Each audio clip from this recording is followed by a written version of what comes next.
Okay, hello folks. Hello folks, my name is Mark.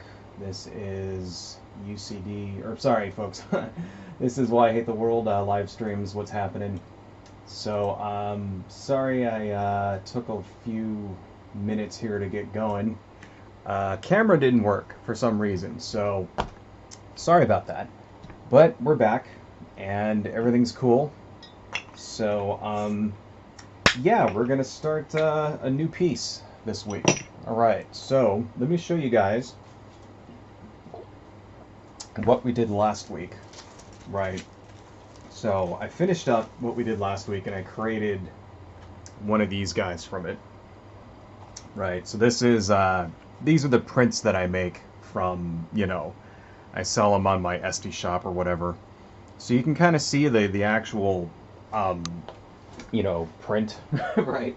So here's the artwork before, right, before the print. And I actually went in and filled in a little bit at the bottom here. So if you remember last week, it only went up to like there. So I kind of filled in a little here, and then I inked in these like, evil looking rune things and gave them this sort of symbol at the top. And then after I treat it, it looks like this. So that's the final print, and I use like coffee and tea bags and shit like that, right? So so I can get it all on the screen at once, right? That's pretty much that's the entire thing right there, almost. It mostly fits on the screen here, you know. So you can kind of see, let me kind of zoom in a little so you can check it out, but you can see how the marbling, adds to it, makes it look like it's this like thing that's just been sitting in the desert for 1,000 years or whatnot, right? So I think it turned out pretty well. Um, so yeah, that's our plague demon. That's what we've been working on for the last like 4 streams or whatnot, and turned out good. So what I'm gonna do for you guys, because you know I think it's a success.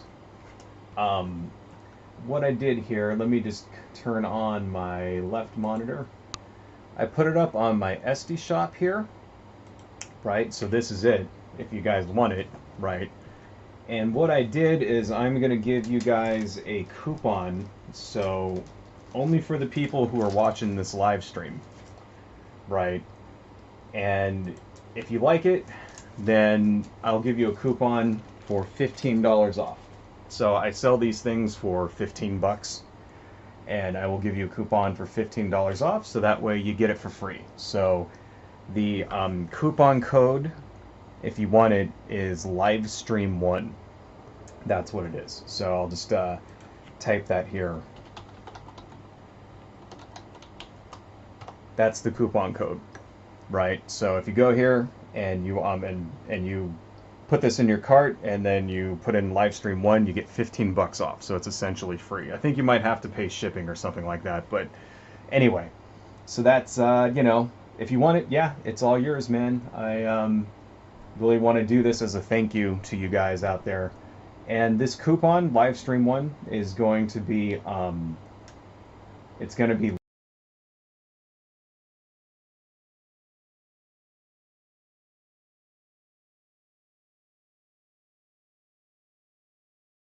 you miss this live stream and you don't see it or whatever, and the coupon is like expired, just email me or send me a message on YouTube, and I'll send you the live. I'll send you a coupon so that you can get it.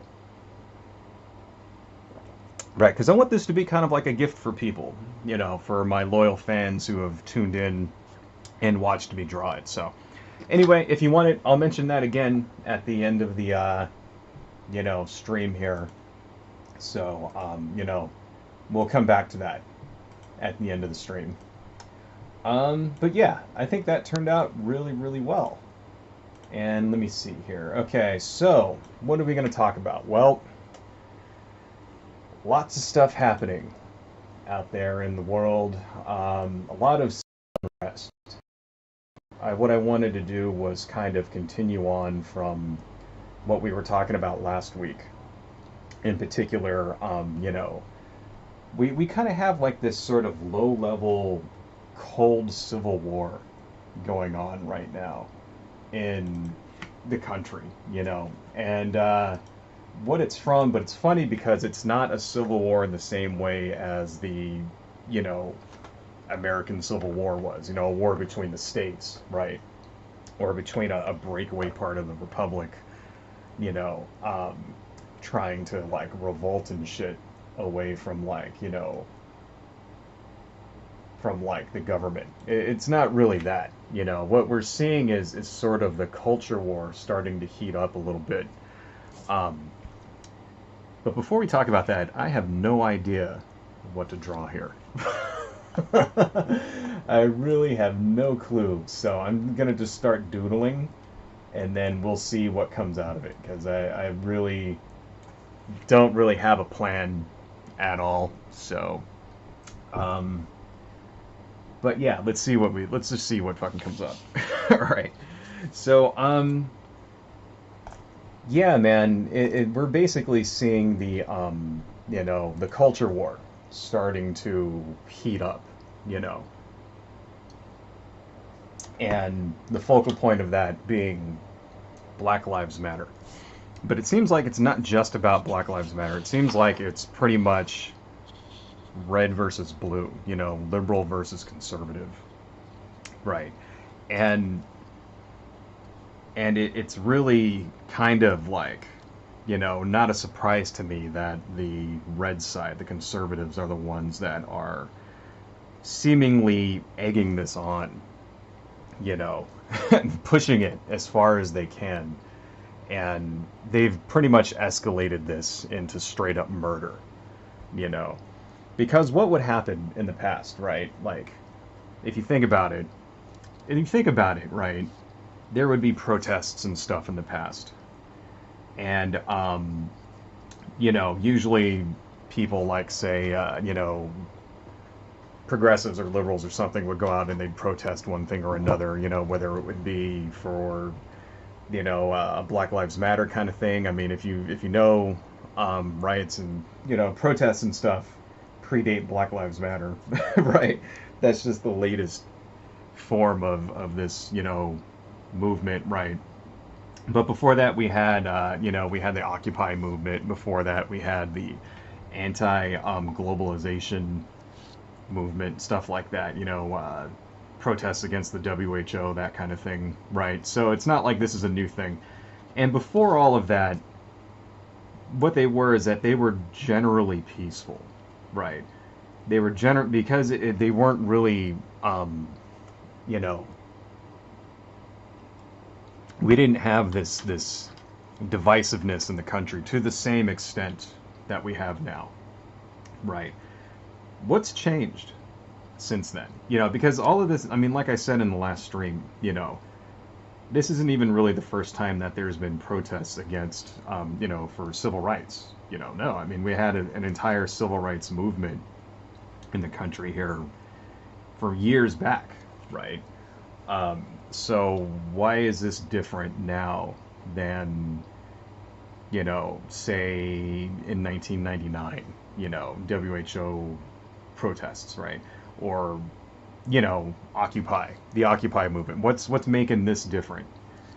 You know, why is the George, you know, the BLM movement so much more divisive, right? Well, first off, I don't really think it is, right? Because if you look back at, say, the civil rights movement in the 60s, stuff like that, all the exact same shit was happening then that's happening now, right? See, we tend to look at the civil rights movement with rose-colored glasses because we think that, you know, we only see the aftermath of the civil rights movement, you know, and it's like Martin Luther King Jr. and the I Have a Dream speech and, you know, the civil rights legislation, stuff like that, right? That's really all we see. But there was the same kind of backlash then against that there is now, you know. And you could even say the counter protesters were even stronger, back then. You know, the people who were counter-protesting against, you know, the civil rights movement. I mean, just look up, you know, look up pictures online of counter-protesters then, you know, straight up racist signs, you know, Martin Luther King and stuff like that. And, you know, it was really bad. It was really bad. You know, see, today they have to kind of hide the racism a little. They can't just straight up, like, you know, hold a sign with, like, Black Lives Matter and then the N-word on it. Right? They can't do that today because that, you know, we've successfully over the last 50 years made that socially unacceptable. You know, it's socially unacceptable to just be straight up, you know, to express bigotry like that, you know. But back then, no. Back then it was perfectly fine. You know what I mean? Like, to just, you know, not just the N-word, but to say any types of ridiculous, vile shit that you wanted. And, you know, there's a reason why people back then were getting fire hosed and, you know, the police would release attack dogs onto protesters. It was as bad then as it is now. And you could probably say worse. You know what I mean? Like, we haven't had, for example, yet, police firing into the crowd, right?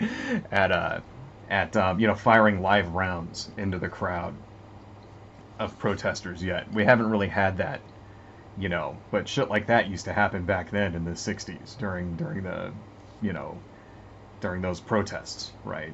I mean, you haven't seen, like, I don't know. I mean, let's just say I don't want to try to gatekeep or any shit like that, but let's just say that it was pretty fucking brutal and they fought through it, right?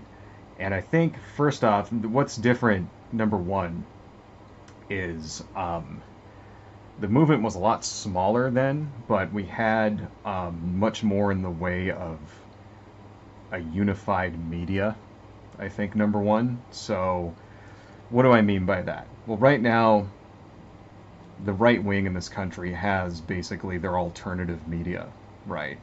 They have things like One American Network, Fox News. You know, they have their own blogosphere, which is mostly just isolated from the rest of the media, right? So if you've never dredged into the depths of conservative right-wing media, it's basically a fucking hellscape of lies and conspiracy theories and, you know, and just half-truths, lies, conspiracy theories, just rationalizations, you know, straight up fucking, just straight up made up bullshit, right? It's highly prevalent on the right. You know, that's why these people are really, like, you know, and, you know, you could say the same thing in left-wing circles too. I mean, there are prevalent conspiracy theories and shit like that go through the left as well, but the problem is 10 times worse on the right wing. Okay, let's see. This is looking kind of like a halfling sort of female hobbit elf thing. So let's make her, you know, let's give her elf ears, right? And let's give her like sort of fighter kind of disheveled hair. And yeah, let's make her like a, you never see female hobbits, right? Here you go. We'll make her like a sort of female hobbit person. And hobbits have big feet. Even though she's female, she still has to have big feet because she's a hobbit. So let's do that. And let's see. So yeah, okay, this will be like a fantasy kind of thing. And we gotta give her some kind of clothing, of course. Anyway, yeah, and if you go through this media, like, basically they don't have to pay attention to the normal media anymore. They have this alternative fucking mediascape that acts as like a very, very loud echo chamber where any kind of ridiculous, wacky idea gets reinforced, right? So, whereas in the past, what would happen is that, you know, there was a shared media landscape, right? So, you know, they'd go home, somebody would be like an anti-protester, and they'd go out and, you know, whatever, and then they'd come home and then they'd watch the 6 o'clock news, and the 6 o'clock news would tell them a certain narrative, you know, and that narrative back then was, you know, um, divided. But what that does is that it prevents people from being radicalized. You know, when everyone can agree on what the facts are, then people tend to come to the same conclusions. Whether or not you think those are the correct conclusions or not is a different story. Right. So eventually, you know, the media tells everybody that civil rights is a good thing. And, you know, it takes a generation, right? But by the 70s, pretty much that wasn't an agreed upon thing, at least in the mainstream. You know, it was generally agreed upon that, yeah, okay, black people deserve the same rights as everybody else, right? Even though there were still lots of holdouts and stuff depending on what country you're in, or not what country, but, you know, what part of the country you're in, right? But still, you didn't see on TV blatant racism and shit like that. I mean, it would be like dog whistles and that kind of thing. But, you know, in, say, a TV show or something, you know what I mean? Like, for the most part, racism was frowned upon, you know? And that's kind of how it went, right? Well, now we don't have that anymore. Now, basically, if you don't like what the news says, if the way a news reports a story, if you don't like it, you just go to your own news network and you look at the way that they report it. You know, so it's like, okay, well, you turn on, you know, CNN, and they tell you that Daniel, you know, what was that guy's name? Rittenhouse, right? His first name wasn't Daniel, but that guy Rittenhouse, you know, they tell you that, okay, well, he was, you know, a shooter who shot someone in the head, you know, and had a gun illegally, and is being tried as an adult, and blah blah blah, and he's guilty of murder. You don't like that, you just go to your own network where you get to listen to somebody say that the guy was actually a hero and that he was just defending himself, and, you know, he had every right to be there, and what do these damn commies think they are anyway?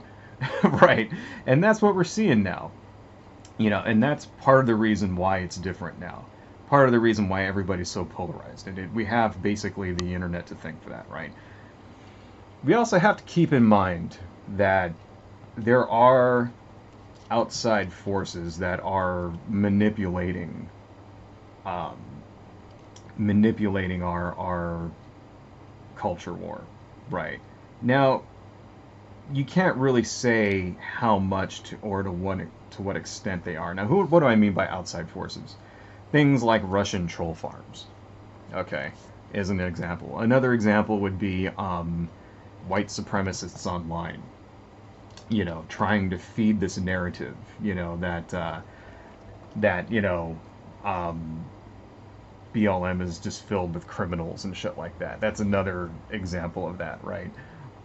You know, so we don't really know to what extent or to how deep that influence actually is, right? But it's there.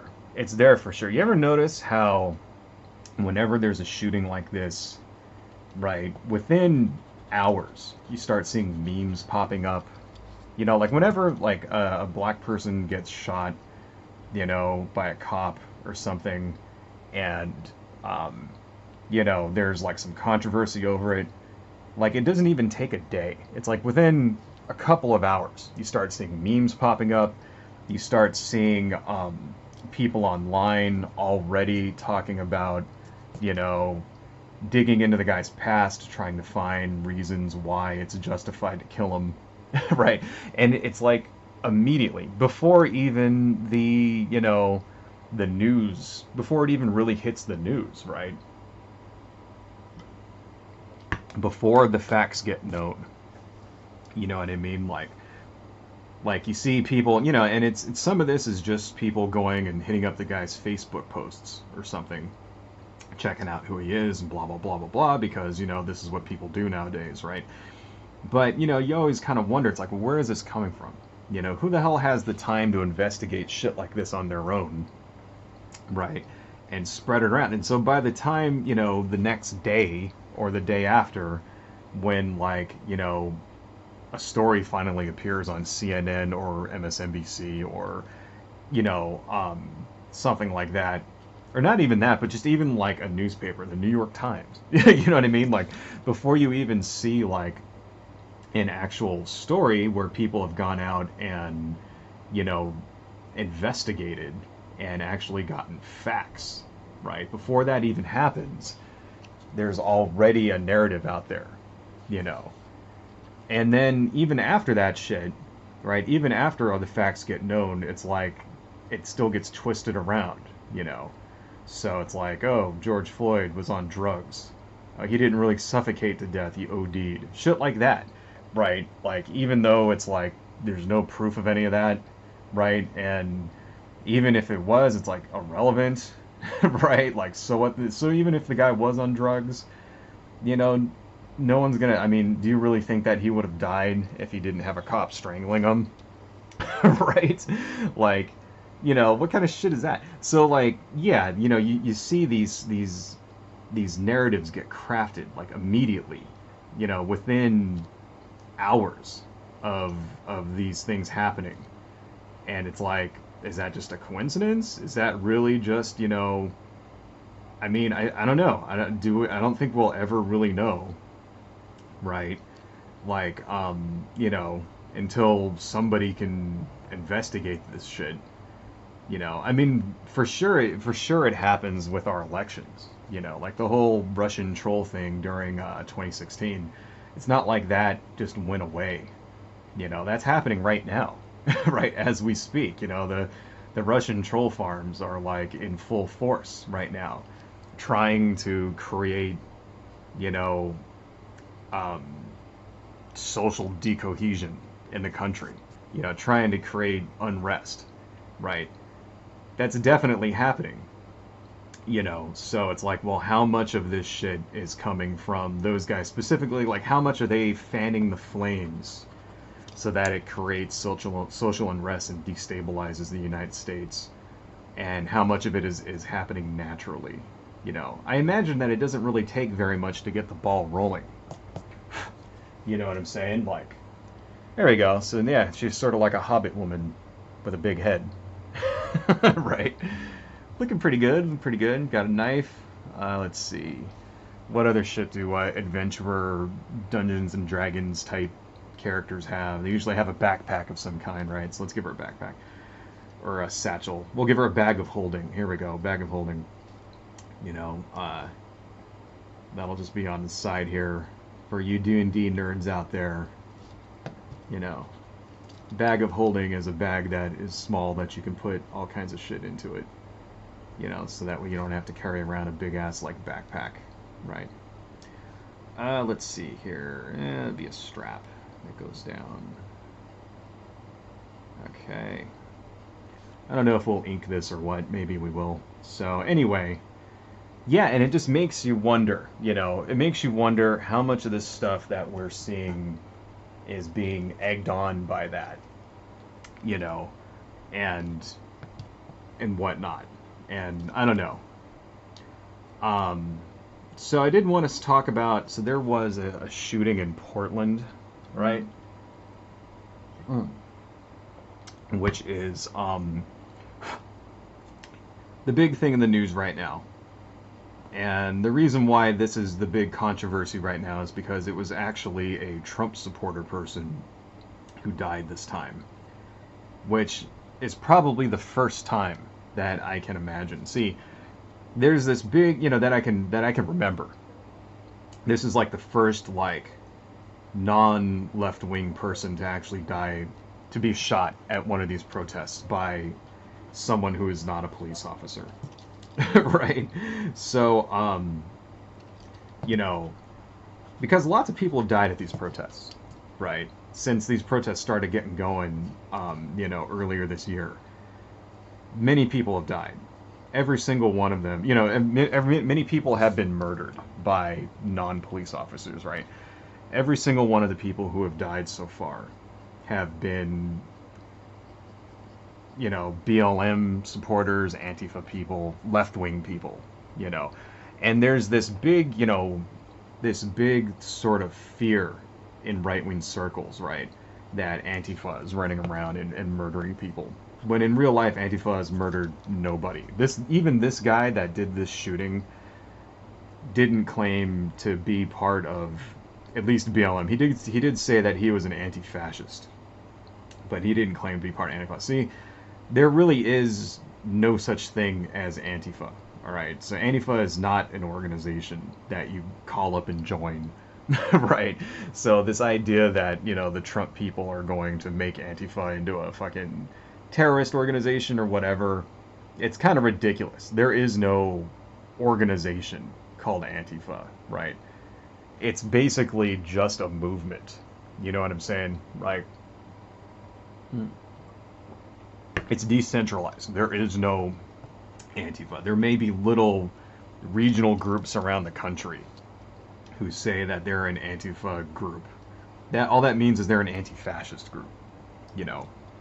So, you know, but what they don't do normally is murder people for no reason, right?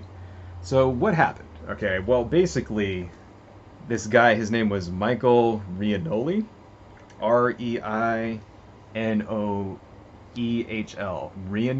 Reinoehl. I don't know if I'm pronouncing that right. And he was at a protest in Portland, right? And there's surveillance video of this guy hanging out outside of this garage, right? And what happened is that he was armed because he's basically one of the people that is taking it upon himself to protect other people, right? Because recently at these protests, you know, the right-wingers have kind of gotten into the habit of fucking murdering people. I mean, we just saw, you know, literally 2 days before this happened, we had that guy Rittenhouse kill 2 people at a protest, right? But that's not the only case, you know, like, there's been a lot of people who've actually, like, died, right, recently in these protests, you know. Shit, I had a list here. Did I write it down? Yeah, okay. So that guy, you know, the Kenosha shooting victims, right? The one person that was shot in the head, and then the other guy that was killed, you know, the guy with the skateboard. That just happened recently, right? At CHOP, Seattle's autonomous zone. Shit, hang on 1 second, guys. I just got to do something real fast here.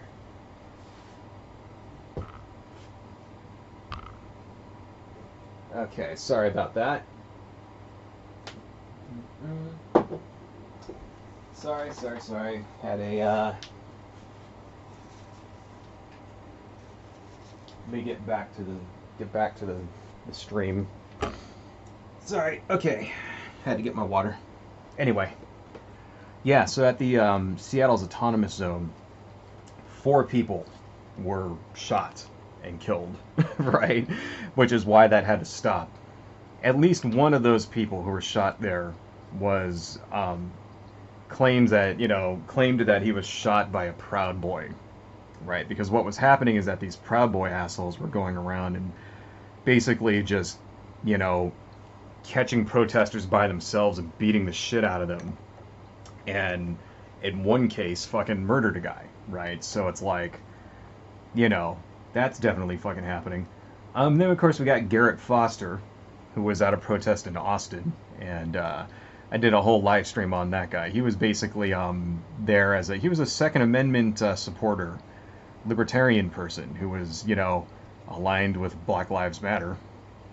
And he was shot and killed, too. And, you know, before that, we had, you know, dozens of people who were run over by cars, right? You know, I mean, if you remember way back a few years ago, we had Heather Heyer was run over by a guy at the Unite the Right rally, you know.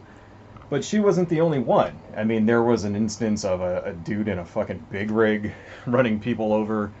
You know, in fact, that was so common that a couple of states tried to make it legal, right? A couple of states tried to legalize, you know, basically saying that if you're caught in a protest, that it's okay to, you know, just plow through the fucking crowd. And just all you have to do is say, I thought my life was in danger, right? And then you wouldn't get, you know, prosecuted for that. To my knowledge, no state actually legalized it. But that's how bad that was, right? So it's like, it's not like there haven't been people on the left who have been getting killed at these protests, because there have been for a while, right? This, like I said, is the first instance that I can think of where a right-winger was actually shot and killed at one of these things by someone who isn't a cop, right? There are plenty of other instances of maybe right-wingers getting assaulted, you know, getting beaten, stuff like that. But then again, there's plenty of instances of you know, protesters and BLM people and left-wing people getting their asses kicked too, you know. And it's because basically it's I'm seeing this slow escalation. That's what's happening, right? So, you know, basically what started happening was that people would go out and they would protest, and, you know, the cops and shit and like anti-protesters would routinely brutalize them, right?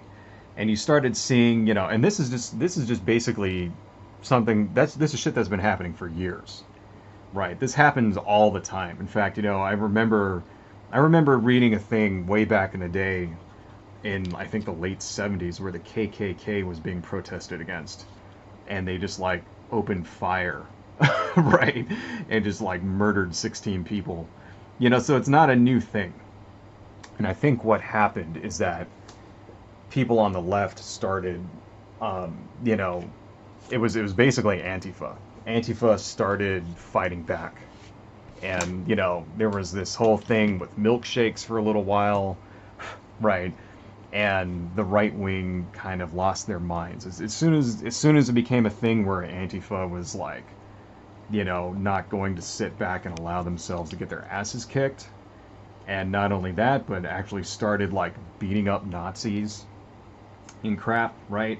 Like, you know, that is, I think, what escalated it. Because to, you know, American conservatives, there is no, like, for some reason, I don't know why, they couldn't make the distinction between Nazis and themselves, right? Now, I think, you know, because I have a lot of conservative viewers that watch these things, right?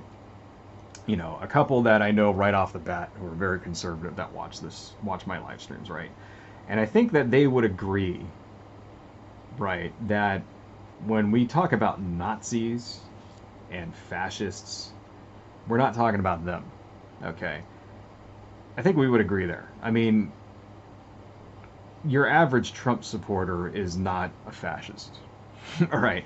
The average Trump supporter is just a conservative, you know, and they're just Republicans. Normal, ordinary Republicans are not fascists. They're usually just normal people who are just like me, just like maybe you, you know, if you're watching this, right?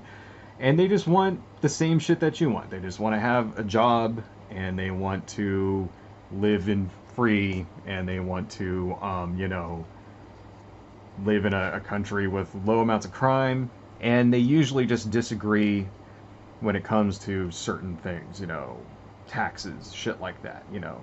They want to have low taxes, they want to, you know, they want to be able to go buy guns and shit, right, whatever, right, and et cetera, et cetera, et cetera, and they're really not that much different than anybody else. I mean, think about your grandparents, right? My grandparents, you know, all of my grandparents are dead now, but they were all very highly conservative, especially on my mom's side, right? And it's like, were they bad people because they were conservative? No. Okay, they're just normal fucking people. My dad is very conservative. You know, he's not a bad person, right? I mean, you know, he's not a fucking Nazi, right? You know, my dad is a patriot. Shit, he was in the military, a fucking cop for, you know, 40 years and stuff, right? He's the person that threw these guys in jail. So it's like, you know, they're just normal people, right?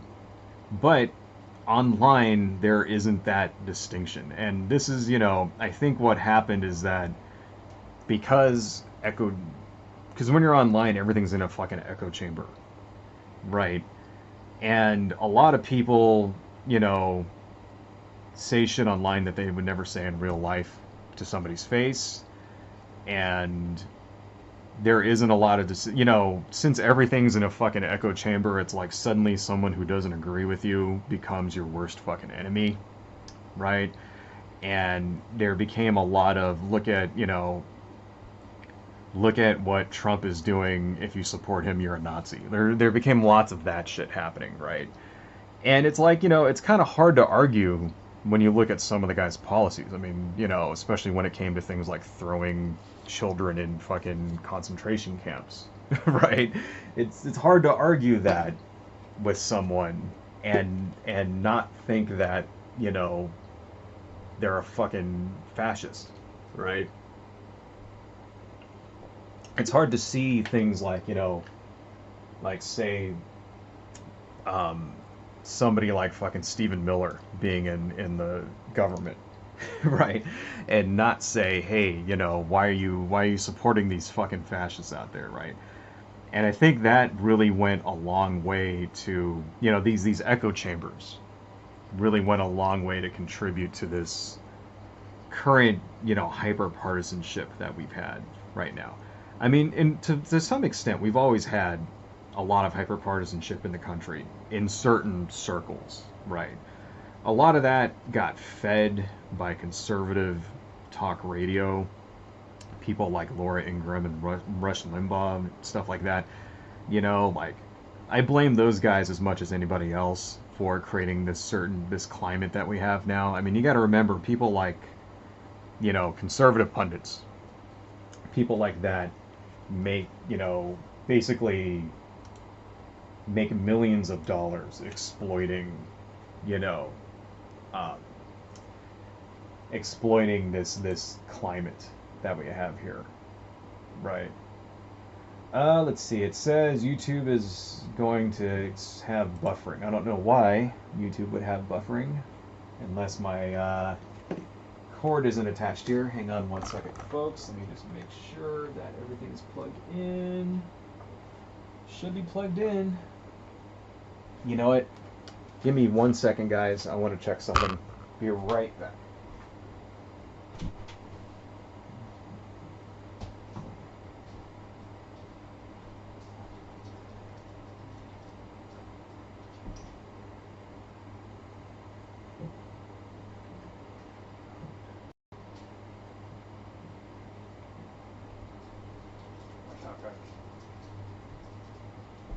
Hey, cat, get out of here. Out, out, out.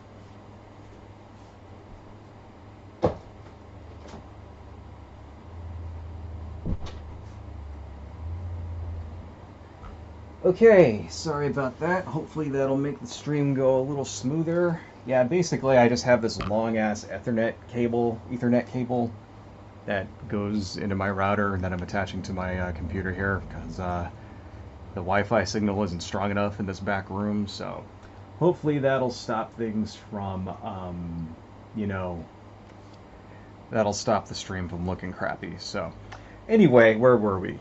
Yeah, hyperpartisanship, right? So anyway, let's get back to what actually happened in Portland.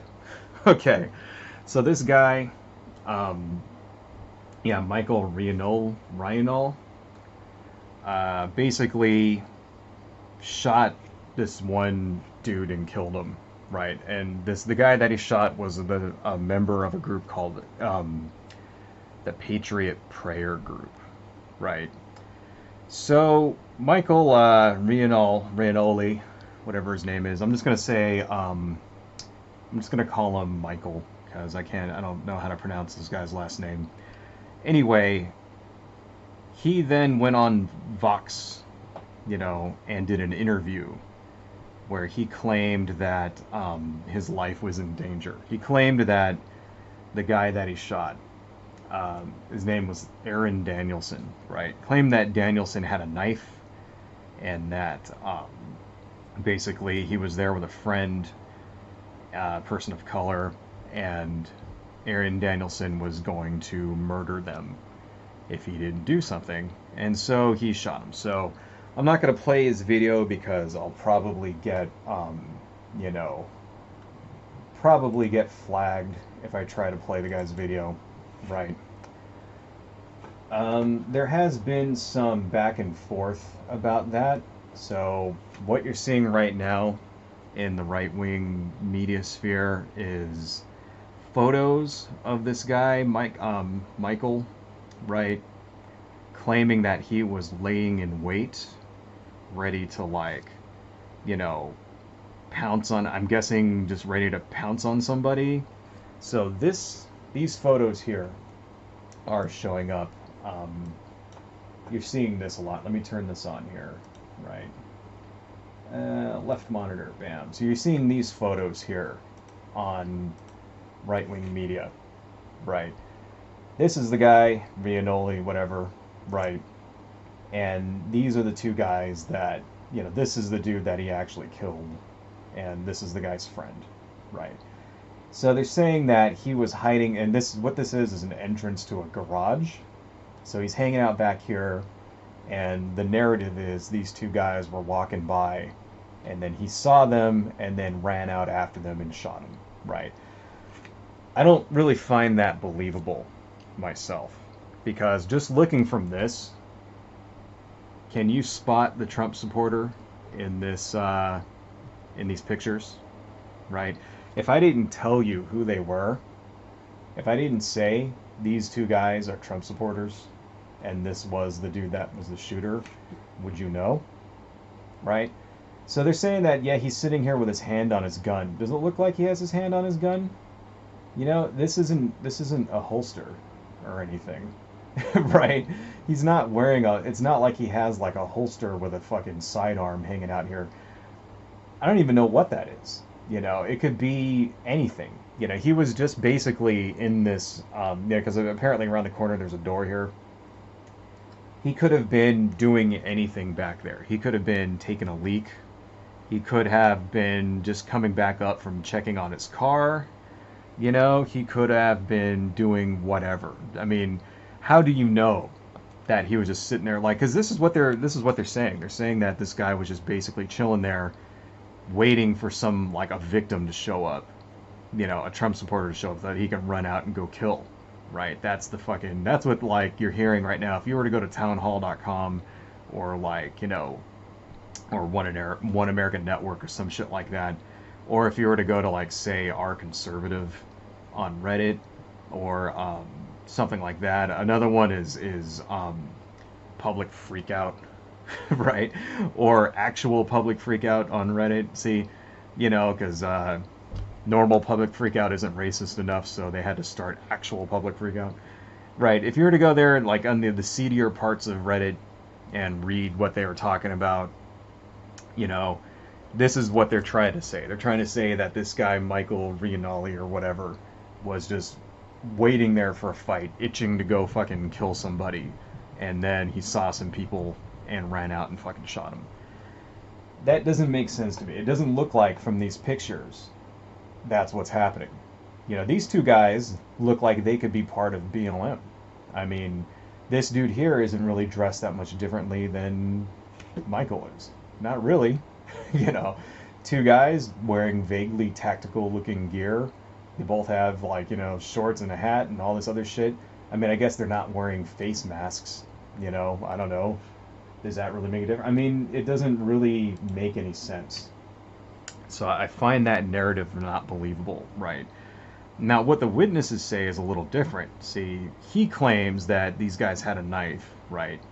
Turns out they didn't have a knife. Turns out they had bear spray, and then the guy that he shot had a collapsible baton, right? Well, you know, those are still weapons, okay? They may not be lethal weapons, and, you know, it could be that he mistook the collapsible baton for a knife. Right? So that's entirely possible, you know? So it's like the fact that they were armed, the two guys, that, that just kind of lends credence to the guy's story, right? Now, what we don't know is whether the shooting was self-defense, whether he really actually went and stalked these guys and killed them. Personally, I don't think that's what happened. If you were to ask me what I think, just my speculation, I think what happened is that they probably got in an argument, right? Most likely, right? For one reason or another, whether, like, who knows who started it, whether maybe those two guys were like, started some shit with somebody, or somebody started some shit with them, whatever. It doesn't matter. They got in an argument probably, and then, the two guys probably fucking, since they were armed, right, probably decided to fucking escalate, and then that's when the guy Reinoehl shot him. That's most likely what happens, right? Now, why do I say that? Why do I say that's most likely what happened? Because that's what happens when people are armed. See, that's the big the big kind of underwritten story when people walk around armed. Like, why do you think people in general like to open carry, right? Firearms. Why do people have weapons in the first place, right?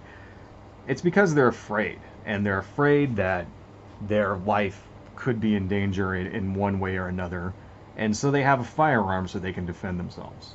That's why, right? Well, something changes when you have the ability to kill somebody, right? When you have the ability to kill somebody, you tend to not back down, right? And this is just what happens, right? And this is why you see in places where there are more guns, people get shot more often, right? That's definitely that's a known, that's just what happens. When you have guns, then more people use guns. Right? And if you don't have guns in an area, then guess what? Most people don't get shot. And there might be other forms of murder or assault or whatnot. Right. I'm not gonna, I don't want to talk about that during this stream, 'cause that's not the subject of this stream, but it just so happens that, yeah, if you have a gun, and somebody fucks with you, you're more likely to pull your gun than you are to just walk away, right? And that's the phenomenon that's what happens. That's what happens when people are fucking armed. So, this guy Michael decides to fucking, like, defend himself, right? And shit gets out of hand, and then two guys end up dead. And that's what happened. That's what if you were to ask me what happened in one way or another, without saying definitely who started it or whatever, because we have no way of knowing who actually started it, right? And we never will have any way of knowing what actually happened, because this guy, Michael Reinoehl, is now dead. He was murdered by police, right? Shot by a cop and killed when they were trying to apprehend him. And just so happens we don't have any security footage of that. We don't have any body cam footage. We don't have anybody who was standing by with a phone. He's dead, and all we have is the cop's story about, and they claim that he had a gun and he was in a car, and etc., etc., and they had to kill him, and it's just like, great, so now we're never gonna know what happened, because conceivably the best way to actually determine these things is in a court of law. The cops are supposed to do an investigation, and they're supposed to have evidence, and the guy was supposed to get a chance to clear his name, and what he should have done is turned himself in. That's what he should have done. He should have left right after that happened, went and turned himself in and say, hey, I shot somebody, he might be dead, it was self-defense. That's what he should have done. He didn't do that. He went on an interview with Vice and shit like that, so who knows, maybe he knew he fucked up and was just waiting for the cops to show up, whatever, right? But you know, now we won't be able to ask him now, right?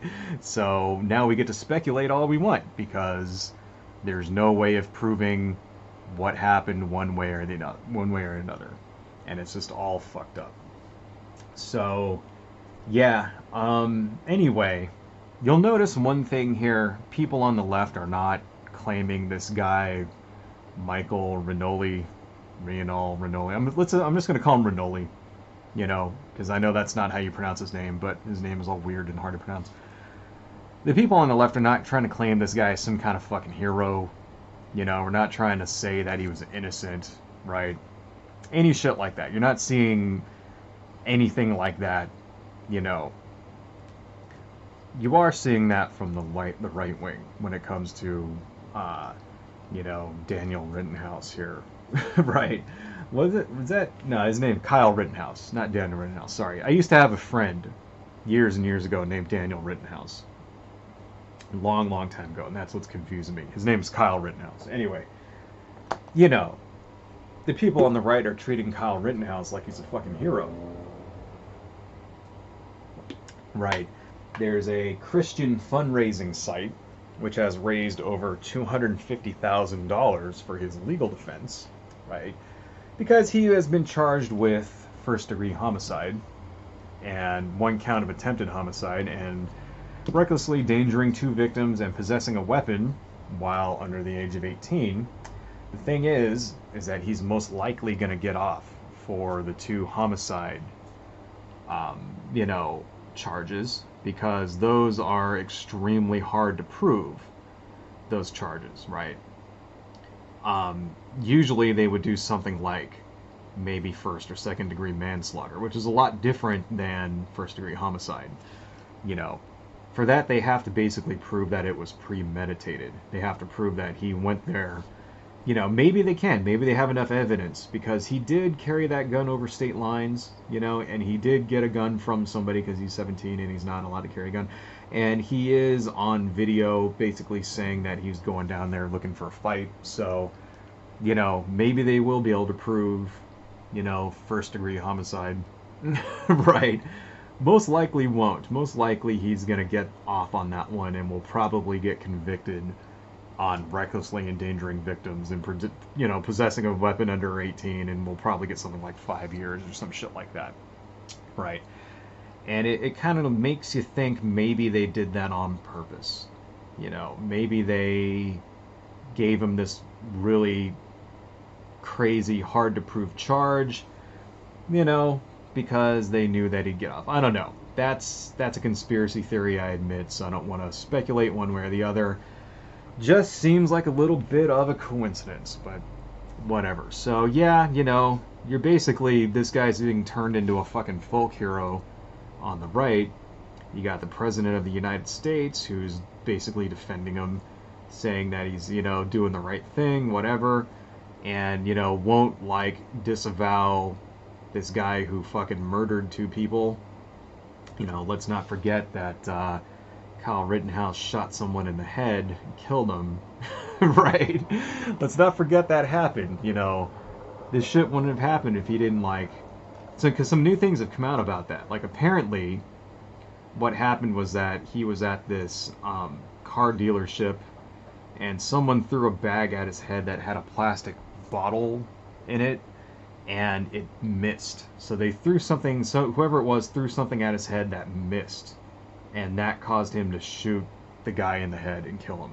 So it's like, you know, he didn't even, apparently wasn't even, like, being assaulted, like, you know, I mean, if I throw something at you and it doesn't hit you, you know, does that mean, do you still, like, does that mean you're still justified in fucking shooting me in the head and killing me? I don't know. I guess we'll find out, you know, in the court of law here. So yeah, he's being, you know, people are raising money for him so that he can fucking get off and shit like that. Right. A video came out of the police basically coordinating with him and his group, giving him bottled water. If you haven't heard about that, in fact, I've got a article here about that. Let's just turn on my left monitor. This is from PolitiFact. And yes, this is true. Police gave Kyle Rittenhouse water and thanked his armed group before the Kenosha shooting. So apparently earlier in the day, they were like talking with cops and like coordinating with them. And then like the cops like, hand them some water, and then they say something like, "We appreciate you guys being here." And I think what that was, like, the police were saying, well, we appreciate, because they were counter protesters is what they were, right? I'll put the links to all of these down in the bottom, and I think what they were saying is that the police were basically saying, we appreciate you counter protesters coming out and defending us. Right? And it's like, well, maybe there's some correspondence there. I mean, the guy Rittenhouse did walk right by the cops right after he shot and killed 2 people, and there was a big group of people following him, screaming to the cops, "Hey, this guy just shot someone," and the cops didn't do shit.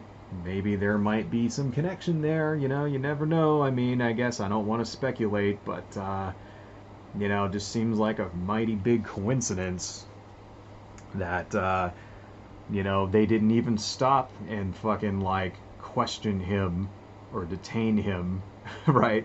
Or find out why people were like following him, calling him a fucking murderer. They didn't even bother to find out about that. Maybe there's probably some connection. I don't know. Just seems a little bit too much of a quinky dink for me. Anyway, so yeah, we're seeing all kinds of shit like that now. There was this other thing that happened. There's this sort of Trump caravan going around, and in several different cities. I know, for example, that they've been in Los Angeles. I think these are basically different groups of people who are being coordinating through Facebook and shit like that, right? But there's this caravan of Trump guys in these trucks who are driving around to different protests, and they're doing shit like fucking spraying paintballs at people and pepper spray, right? And it's like, man, and apparently this shit was happening in Portland. This was happening in Portland, and this is like kind of a precursor to the shooting that happened there. Apparently these guys are driving around there, or similar actions similar to this, right-wingers walking around with paintballs, with fucking that kind of thing, shooting people up. So I got a video here, and I think I should probably be able to show this, because this is like not from a fucking, not from a news agency or any shit like that. So I should be able to show this. And we'll just kind of like, how long is this? 36 seconds? All right. Basically, this is, Trump people unload paintballs and pepper spray. All right.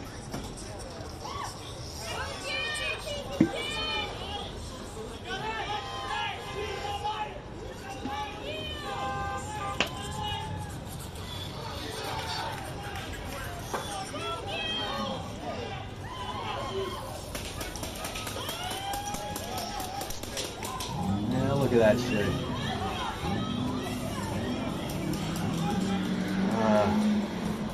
Unbelievable. Yeah, I mean, it's fucked up, right? But at the same time, it's like, if you do shit like that, you have to expect people to fight back, all right? I mean, if you're driving around, pepper spraying people, shooting them with like fucking bear spray, apparently that's what it was, the fucking the stuff that you use to like ward off grizzly bears and that kind of crap. If you're shooting them with fucking paintballs, that stuff, paintballs fucking hurt. I don't know if you've ever played paintball before. I mean, it's fun as hell. Paintball is really fun. It's also extremely fucking like, painful. Right? It is, man. And so this is not like some fucking, this isn't just like, you know, some like harmless shit. Like if you get shot in the face with one of those, with a paintball, it can really fuck you up. You can like lose an eye, you know? One time I was playing, one time I went and actually with my old company about 4 years ago, and we were playing, we were paintballing, and you know, they go to give you gloves, and they say, you know, you want gloves to protect your hands, and I was like, I don't need no gloves, right? And I got shot right here with a paintball, right? And there was, see where the hair on my fucking fingers, right? There was blood coming out of the pores, right? So those things fucking hurt, dude, and they can fuck you up. Yeah, like you could lose an eye, you know, if you got shot in the eye with one of those, if you got shot in the fucking head with that, you can really, shit is not, you know, it's not harmless. It's not like getting shot with a ping pong ball, you know what I mean? And then again, fucking mace, like, I mean, you can go to jail for that shit. For like macing somebody, that's like a basically, it's treated like assault with a deadly weapon, you know? Because someone could like, you know, choke to death on that. You know what I mean? Like if you mace someone, you could trigger like a fucking allergic reaction, or if they have like say you know, if they have like respiratory illness or something like that, I mean you can end up killing them in either way here. So it's like it's not like this stuff is not dangerous, right? So I don't know, you know, when people are just saying, oh, it's just paintballs, oh, it's just, fuck you. No, it's not just paintballs, right? It's not just fucking bear mace. Okay? This is lethal shit. So it's like, you know, if you're gonna drive around doing shit like this, don't be surprised when somebody throws a fucking brick at your head. You know what I mean? But this is what I'm talking about when I say it's escalating. You know, like this is not what you didn't see this like when was the last time that a bunch of Antifa people went to a right-wing protest and drove through in trucks and shot people with paintballs? Has that ever happened? Right? Ever? No, it hasn't. Okay, what they do is that they will get out and they will protest, you know, kind of like the Unite the Right rally. They'll get out, they'll protest, and then maybe brawls will start. And up until now, they actually haven't ever actually killed anybody. You know, they would hit people with milkshakes, stuff like that. Okay, I mean, and then what happens is like, oh, then all these stupid fucking rumors go around, you know, but they're not really milkshakes. It's really quick drying cement and all this shit. And it's like, get the fuck out of here. It's like, you know, I don't know. That was all bullshit.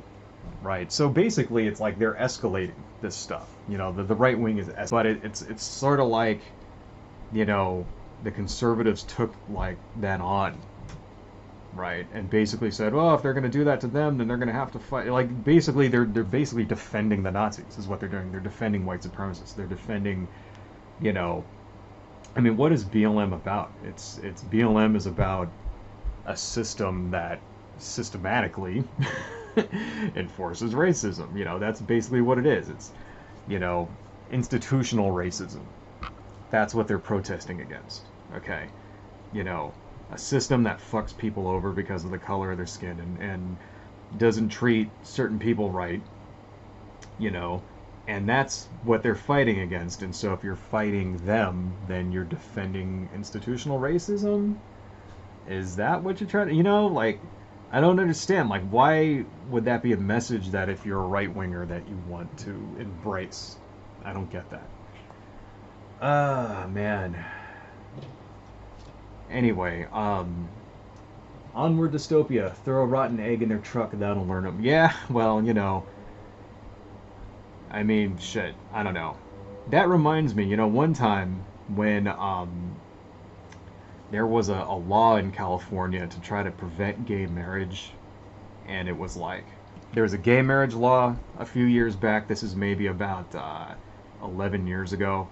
And then there was one that had to deal with abortion for minors.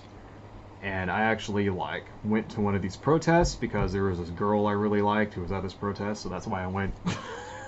Right. Yeah, this is about maybe 12 years ago, you know, 2008 or so. And we're at this protest, and I'm holding a sign, we're talking to people. somebody drove by and threw a bunch of eggs at us. And I remember that kind of struck me because it hit the sign. Luckily, it didn't hit me. It hit the sign I was holding. And I thought the shit was funny. And it seemed like such a childish fucking thing to do. It's like, okay, you could get out of your truck, or your car or whatever, and come talk to us and come try to debate somebody. You could sit there and appeal to somebody's sense of reason. Be like, hey man, this is why the thing you believe is wrong, whatever. Or even if you don't want to do that, you could stand next to me and try to make more noise than me and drown me out and express yourself, your freedom of expression that's guaranteed under the Constitution. You could probably do that too. Instead, whoever that was decided to throw a bunch of eggs at me, because I was holding a sign they didn't like. That's basically it. And it's like, at the time, I didn't understand that shit. I didn't get it. I didn't think it seemed like the most childish fucking thing ever. And to some extent it still does, right? But, now I kind of see what's happening. It's like we have this sort of just the title of the stream says, a low-level cold civil war going. It's sort of like we've gotten past the point of rational discussion, right? And it's time to choose a side, and you're on this side and you're on that side. And it's like, one side is all conservatives and they really believe that they're doing God's work and shit like that. And then if you're not part of us, then that just must mean that you're an evil, godless commie and you're being manipulated by Satan or whatnot.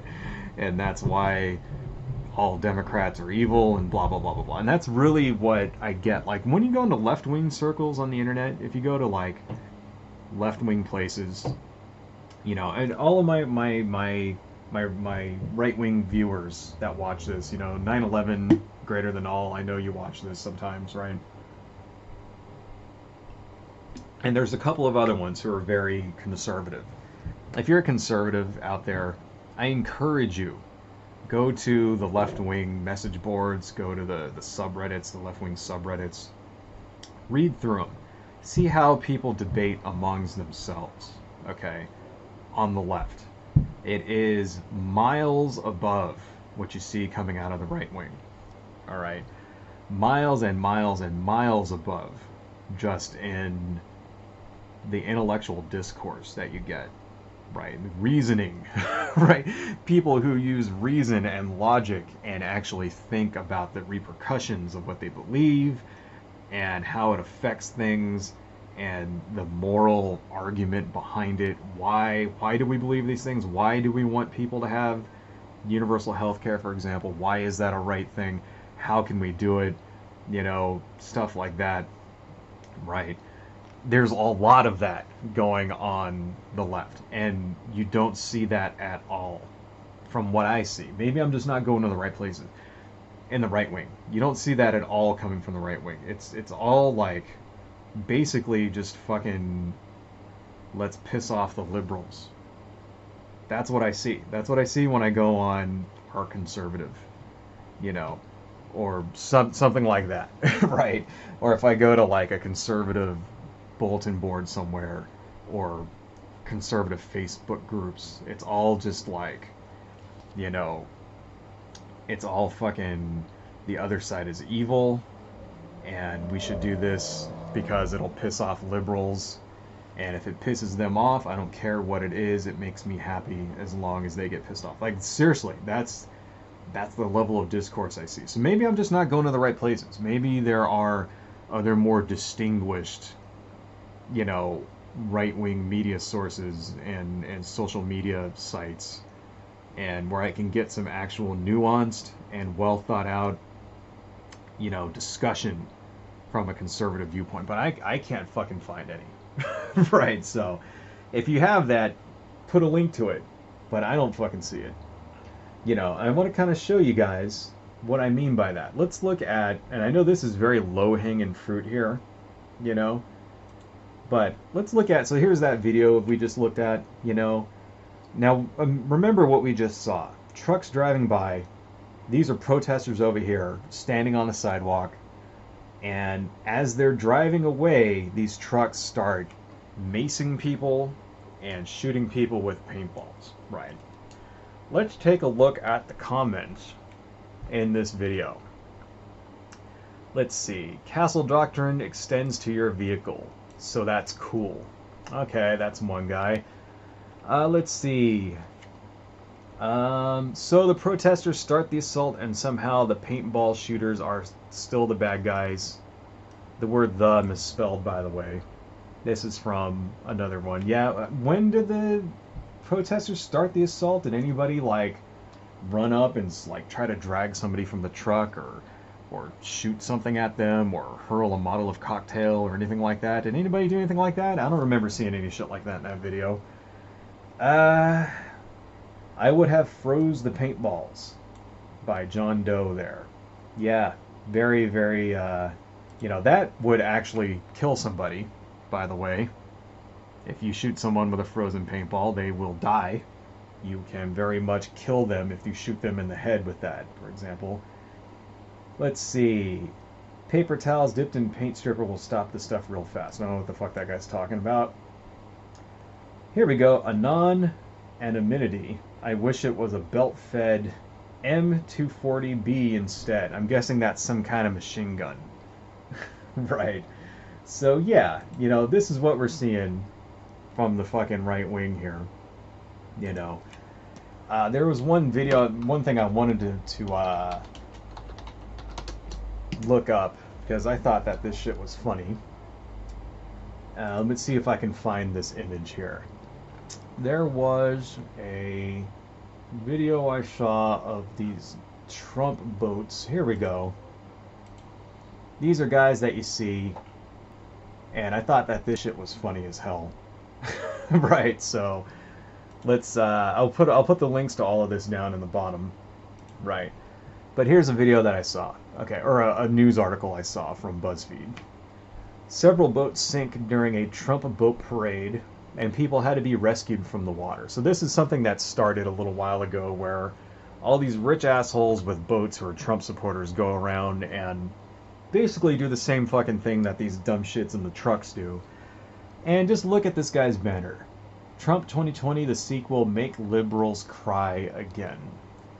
And like I said, it seems like that's all they fucking care about. I bet you $1 million if you were to ask this guy in this boat right here, right, what policy that does he support that Donald Trump is doing that makes him want to vote for him? I bet you $1 million that guy couldn't name one fucking thing that Donald Trump has done for somebody, right?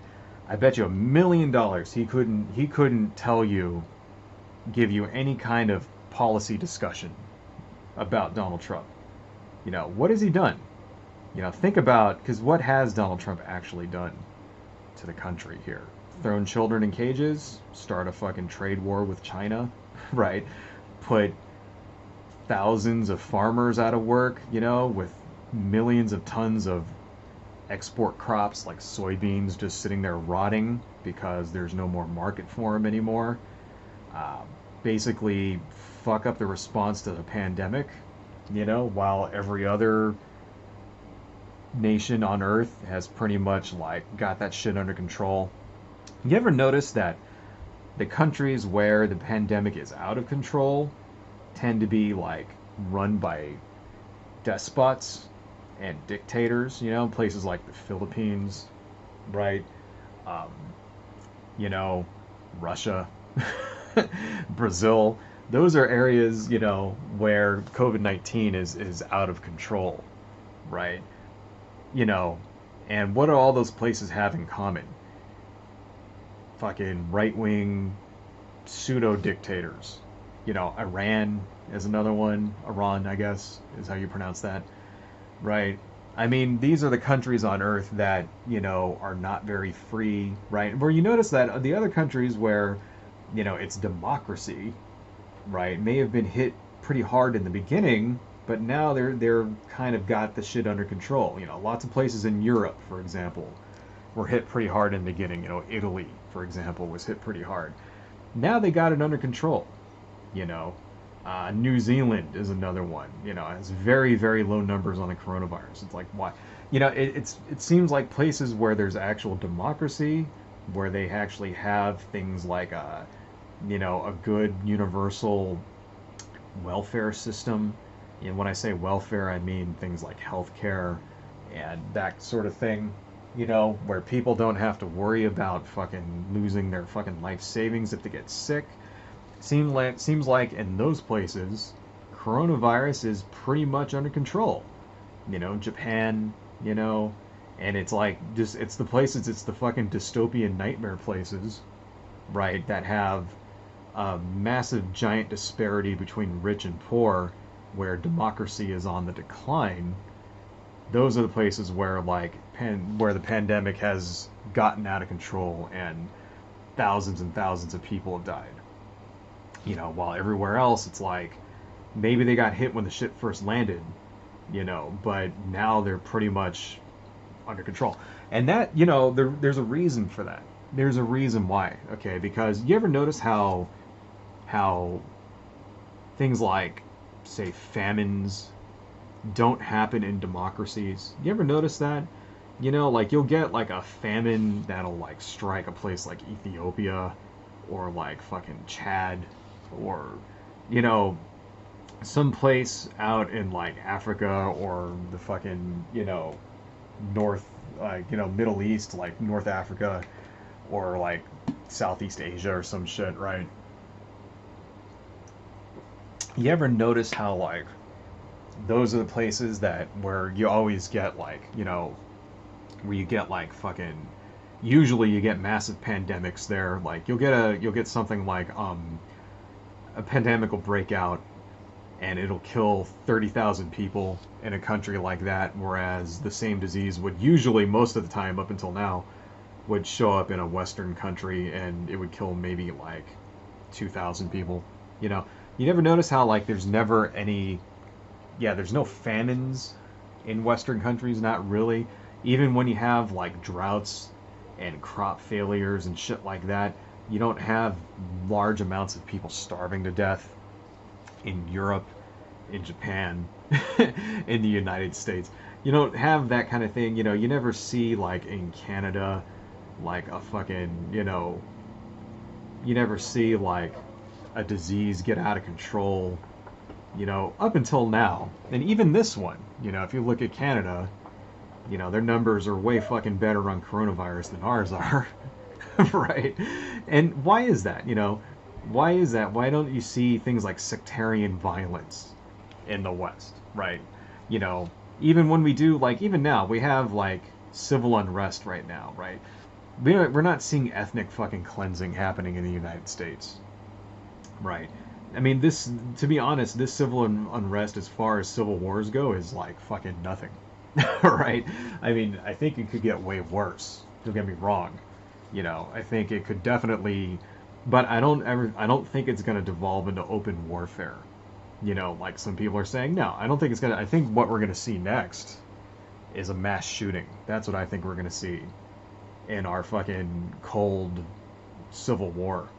One of these assholes on the right wing is going to go fucking nuts, and they're going to show up at, a fucking BLM like protest with a fucking submachine gun, and they're going to shoot 50 people. That's what I think is going to happen next. So whoever's out there protesting, if you're protesting, watch the fuck out. Be careful, because this is like, it's only a matter of time before that happens. But, what we don't see, though, we don't see massive, like, we don't see ethnic cleansing in the United States. We don't see, thousands of people, like, genocides and shit like that. Not right now in the modern day. I mean, you could say, well, there were genocides against the Native Americans and stuff like that. But we're not seeing it now. It's not like Kosovo or some shit. Or Mogadishu or whatever, Why is that? Why don't you have these types of problems occurring in the Western countries. You know, like these are countries you would see in the third world, right? I don't really like using that term third world because it has connotations to it which I think are, you know, bullshit. But, you know, traditionally third world countries, basically, right? How come you don't see those problems in democracies, right? It's because usually in democracies there's a functioning government that prevents these types of things from happening. There's functioning government and there's stable markets, you know, right? There's stable markets and there's rule of law and shit like that. And this is what prevents these types of humanitarian crises from occurring, you know. And when they do occur, usually the country can handle it. What we're starting to see in the United States is our ability to handle um, problems like this, our ability to handle crises like this is starting to disintegrate. You know, we're starting to see things like, for example, water supplies, you know, in northern Michigan, you know, are like still like fucking like Flint, Michigan. The Flint, Michigan water is it still has lead in it. Like 5 years later, nobody's done anything about it, right? Whereas in the past, a problem like this would come out, and then you know there'd be something to somebody would do something about it. There'd be a bill passed. They would get federal money to address that. You know, the people in the state would replace the fucking water supply. You know, how come nobody's done anything about that in 5 years? You know, seriously, like think about how many people, how many children have gotten irreversible lead contamination because of that. That's basically going to affect them for the rest of their fucking lives now because Republicans. Okay? Remember, they're the ones that caused that shit. You know, the reason why there's you know, poisoned water in Flint, Michigan is because of Republicans. Because Republicans wanted to save money, and the Republican governor decided to. The fuck was that? Republican governor decided to appoint a non-elected city controller that decided, like, hey, it'll be cheaper to use these antiquated fucking water systems that are all contaminated, and who cares because just a bunch of black people live here anyway, so whatever. And that's why they put that in, and that's why an entire generation of children are gonna have fucking lead poisoning. Right? That's what happened. Like, don't forget that shit, you know. So, you know, I mean, like, seriously, we're starting to see, you know, things like wildfires getting out of control. Right now in California, there's like fucking 200 wildfires going on, you know. And I think I just got lucky that it didn't hit my area yet. It probably will before the end of the year. I mean, it's been 2 years so far that we've had wildfires around where I live every fucking year, right? It's going to happen again. You know, there were a couple here and we got lucky. And if we're really fucking lucky, maybe there won't be one that causes me to have to evacuate again. I'm praying to fucking whatever God there is, right? That they don't, you know, that doesn't happen because that shit is not fun, you know. But still, right now, it's a lot of it is up in Sacramento, Northern California, around San Francisco. Huge fucking wildfires happening because of, you know, global climate change, right? In the past, there was resource, you know, people cared, you know, people from the federal government cared enough to try to, like, you know, fix these problems. And right now it's like we're not getting any help. You know, we're not getting any help from the Fed, and it's because we have people in charge that don't give a shit, you know.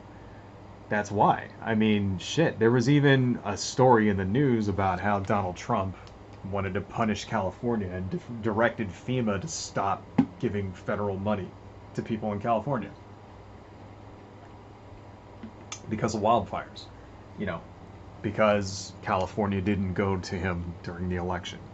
It's unfucking believable. You know, this is stuff that in the past, if even word of something like that got out, would ruin careers, right? And now it's like every fucking day something else comes out, and you know, more and more ridiculous stories come out about these people and the fucking shenanigans they're getting up to.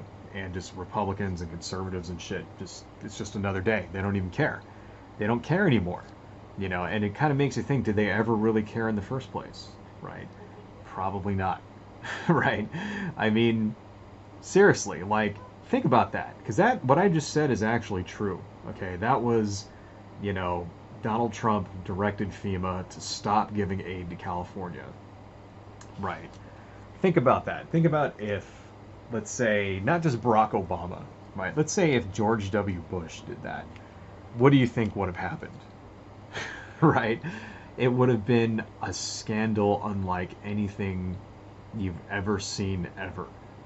I mean, you remember Katrina, right? Hurricane Katrina and George Bush's incredibly bad response to that. You know, imagine you can still read about that, the backlash. You know, the word Katrina has become like, you know, it's entered the lexicon, the political lexicon. And they say shit like, oh, this is Obama's Katrina. You know, like that's what they said about the BP oil spill. They said the BP oil spill is Obama's Katrina. Right. What's Trump's Katrina? You know, because Trump had a gigantic, massive fucking hurricane that went through and completely destroyed Puerto Rico for a year. And he didn't do jack shit. And that didn't ruin him. His approval rating barely went down ever. His approval rating has been sitting steady at 42, you know, between 39 to 42 his entire presidency.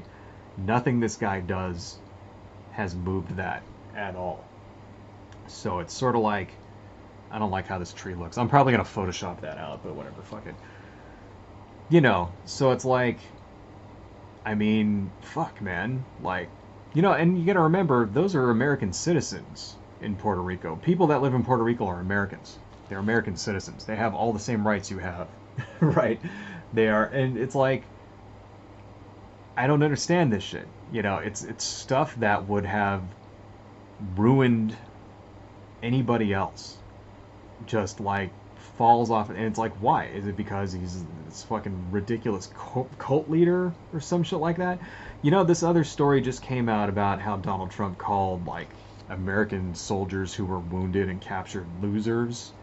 You know, and that like really fits with like, you know, that fits with the narrative, right?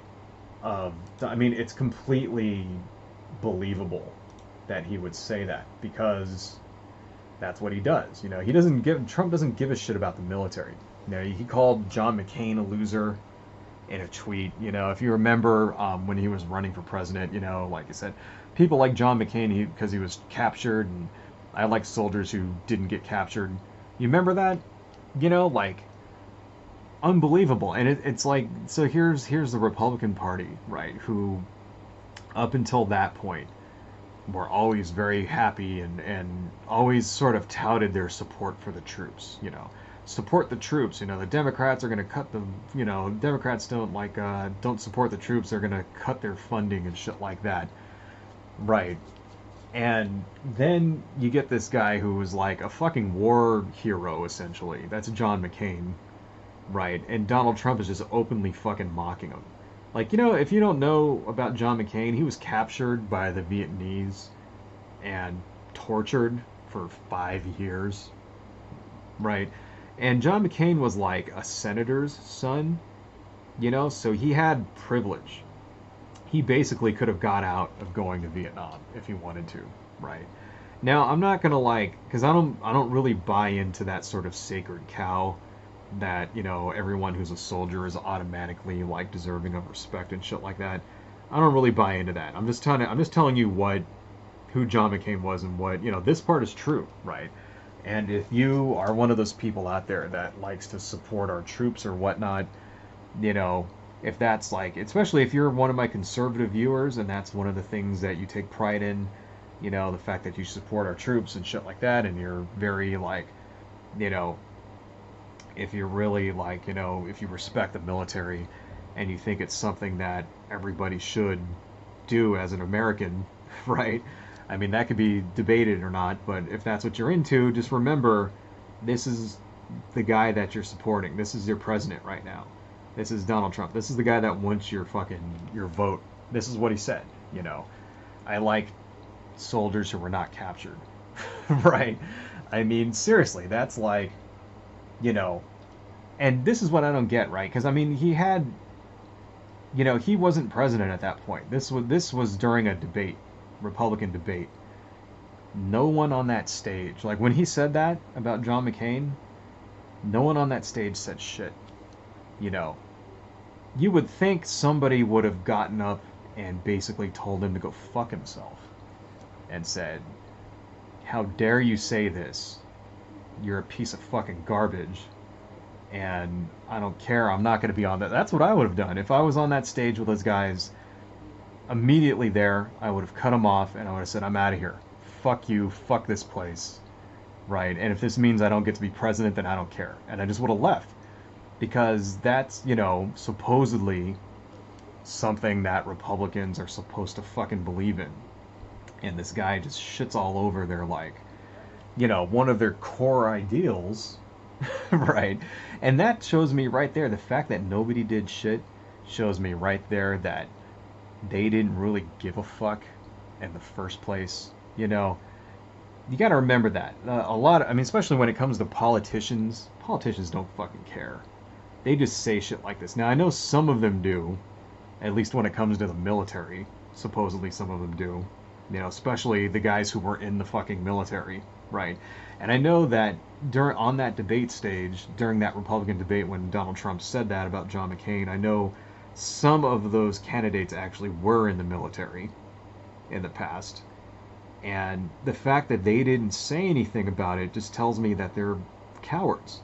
They're fucking cowards. And that's why this is what we've got right now running the country. We have a bunch of sycophant cowards who are too scared of what will happen to them if they dare to stand up to fucking Donald Trump. Right? And so they're going along with it. You know, this is, I mean, it's no secret the GOP hates his fucking ass. Right? And I don't know, I hope that there's enough dissension in the ranks. You know, because, you know, here's what's going to happen, folks. The minute he's not in office, they're going to turn on him like a bunch of fucking vultures. I hope you guys realize this. I hope my conservative viewers who watch my live streams understand the nanosecond Donald Trump is not in office, everyone is going to turn on him, and lots of incredibly bad shit is going to come out about him, and he's going to be basically person non grata. That's what he's going to be, persona non grata. Right. The same shit happened to George W. Bush, if you remember, after he got out of, you know, office. Basically, he was, you know, you didn't mention his name. You know, when John McCain ran for president in 2008, nobody even brought up Bush's fucking name. He was so unpopular, right? The same shit's gonna happen to Donald Trump. Just watch. Just watch. When he's out of office, and the reality hits of what a shitty president he was. Right. When there isn't an entire alternative media fucking machine feeding into these delusions that they're enforcing right now. Everybody's going to hate his ass, and it's going to be hard to find someone that supports him. I'm calling it right now. Just watch. But anyway, oh my god. So, let's see, how much time we got left here? 1:34. We could go for a little bit longer. Let's see. I wanted to talk a little bit before we left. Oh, my back hurts here, man. I wanted to talk a little bit about, you know, this conservative war on blue states. Because that's something you're seeing a lot here. And that kind of fits in a little bit with our earlier subject, the culture war.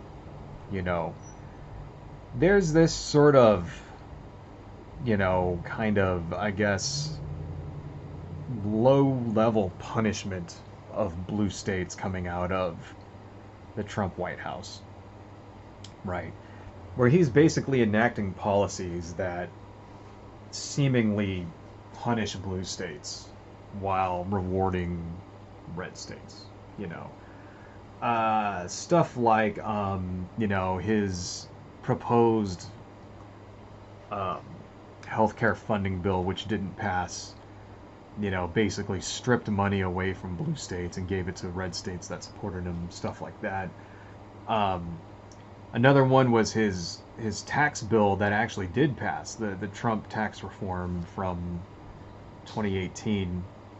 If you remember, it got rid of a lot of tax breaks that people in blue states tended to use, right? So, you know, this was the first year that it was enacted, so it's not going to really hit until next year, and you're going to see like there were tax breaks that, you know, you used to be able to take off that you won't be able to take off anymore. For example, you used to be able to take off a certain amount of your mortgage, you know, your mortgage interest. Not going to be able to deduct that anymore. That's going to fuck people up because in blue states, people tend to own their houses more than in red states, right? And people tend to make more money, so they use that tax break more, stuff like that. And that's going to fucking, so that's just, there are lots of little things like that that basically upped taxes on people if you live in a blue state versus a red state, you know. Another thing you're always seeing is like he's always saying shit like he's always trying to punish Democrat cities is what he calls them, you know, basically like sanctuary cities, stuff like that. You know, they always talk shit about Chicago. And you see this not just from Trump, but the right wing in general. They always talk shit about Chicago and Detroit, calling them fucking like shitholes and all that stuff. And you see this in right wing memes, you know, and they'll say some shit like, oh yeah, over the 4th of July weekend, you know, 42 people were murdered in Chicago. Why is there so much gun violence and blah, blah, blah, blah, blah. And it's like, you know, very misleading stuff like this, right? And it's become kind of like a meme in and of itself in right-wing circles. This idea that, you know, blue states that are run by Democrats are these sort of dystopian nightmare hellholes filled with like drug addicts and like, you know, homeless people and shit. Right. Whereas the red states are like the true America, you know. And this stuff predates Trump. This is shit that you've been seeing from the right wing for years. In fact, if I remember right, Sarah Palin talked about this kind of crap too. We're the real America, you know. The liberal elites on the coasts, you know, with their fucking leeks, eating their leeks and their fucking spicy mustard and shit. You know, they're not the true Americans. We're the true Americans. You would see shit from that, like Sarah Palin would say shit like this too, and it's like it's become this sort of meme, and it's like really almost the exact opposite is true in real life. Like, here's the thing that this was from Kimberly Guilfoyle. Let me pull this up. So, if you don't know who Kimberly Guilfoyle is, she's Donald Trump Jr.'s girlfriend. Let me go to my videos and let me go to my history and let's go back to Kimberly Guilfoyle. Actually, wait, did I save it under watch later? Hang on a second, guys. Sorry, give me 1 second here. My library, and then watch later, watch later, watch later. Go there. Did I save this? Shit, I hope I saved it. Fuck, maybe I didn't save it. That's okay, I can look it up. Okay, it was Kimberly Guilfoyle speech. There it is. Okay, so this basically is Kimberly Guilfoyle at the RNC. Come on, open up. All right. And she's basically dating her boss's son. Right. Kimberly Guilfoyle is an ex-model who, let me turn on my monitor here. Right. She's an ex-model who was on Fox News for a little while and I think left because she said some racist shit. and now she's involved with, romantically involved with Don Jr. Right? So yeah, she's a toxic, stuck up, you know, disgusting person. And in about 2 seconds from here, she attacks California. So I wanted to play this for you guys here. Want to see the socialist Biden-Harris future for Let me go back. Okay, here we go. Places like Cuba and Venezuela must not take root in our cities and our schools. If you want to see the socialist Biden-Harris future for our country, just take a look at California.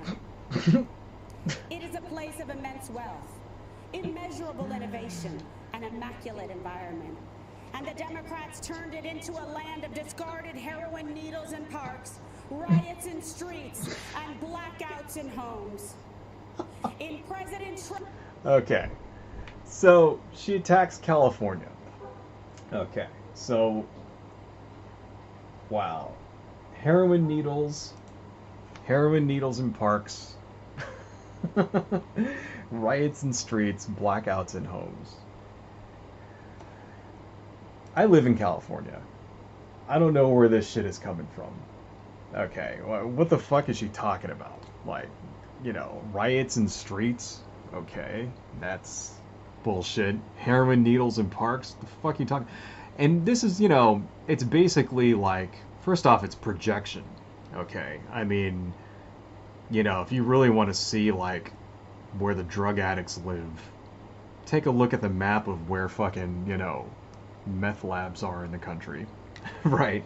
But secondly, it's like, you know, it's this narrative that you know, blue states and states run by Democrats and stuff, that they're all just these dystopian hellholes. And it's got, like, no basis in fucking reality. You know what I mean? Like, California has what would be the world's 7th largest economy. Okay. So if California broke off and became its own nation, it would have the 7th largest economy in the entire world. Right. This is like all of the countries combined. That's how much money is going through California. Okay. So obviously there's going to be a lot of rich people and there's going to be a lot of poor people. There's also the population in California is extremely large. Okay. And there are, you know, more than one. There's quite a few very large cities in California. There's Los Angeles, there's San Diego, there's fucking Sacramento, you know, and fucking, you know, shit like that. I mean, God, my mind is, sorry, trying to concentrate here. You know, San Francisco, shit like that. So there's like, you know, whereas other states will have one or two, there's like 4 or 5 extremely large cities in California with millions of people. Right? I mean, what's the you know, population of Los Angeles, Southern California, right? Let me see, population, Los Angeles. There are currently 4 million people that live in Los Angeles. Right. That's more than some states out there. Right. That's more than like the entire state population of like fucking Montana and like, you know, Wyoming and Alaska and like Kentucky put together. Right? I mean, that's how many, like, that's what we're talking about. This is like how large just one city in California is, right? So yeah, you're gonna have, in a place where there's 4 million people, you're gonna have a lot of homeless people. You know, Los Angeles does have a lot of homeless people. It also has a really, really large number of millionaires live in Southern California, right? I mean, it's like, you know, when there's more people, you'll get more problems. You'll get more problems, but you also get, you know, just more of everything, right? So yeah, there's a lot of homeless people. There's also a lot of rich people. There's also a lot of great places to live in Southern California rules. I don't know if you out there in the rest of the country, if you've never actually visited California before, Los Angeles, it's like probably the best city in the country. Seriously. Like, I mean, I haven't been everywhere in the country, so I can't say that definitively, but it's a fucking great place to live. You know, it's expensive as hell, don't get me wrong.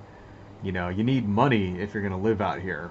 So let's not pretend. I'm not saying that the shit's free or anything, but I am saying it's a fucking fantastic place to live with great people and lots of really cool things to do when stuff is not shut down because of a pandemic. Right? And it's a great place to visit, you know, and even live in if you want to. And I can also say that there are millions and millions and millions of extremely attractive women in Southern California as well. I'm married now, so that doesn't apply to me, but I'm just saying, you know, because this is where all the really hot chicks come to go be fucking movie stars. So they're everywhere. Right. So anyway, getting back to the story though, you know, the narrative is, yeah, these places, you know, the narrative of blue states being, you know, dystopian hellscapes is just simply not true.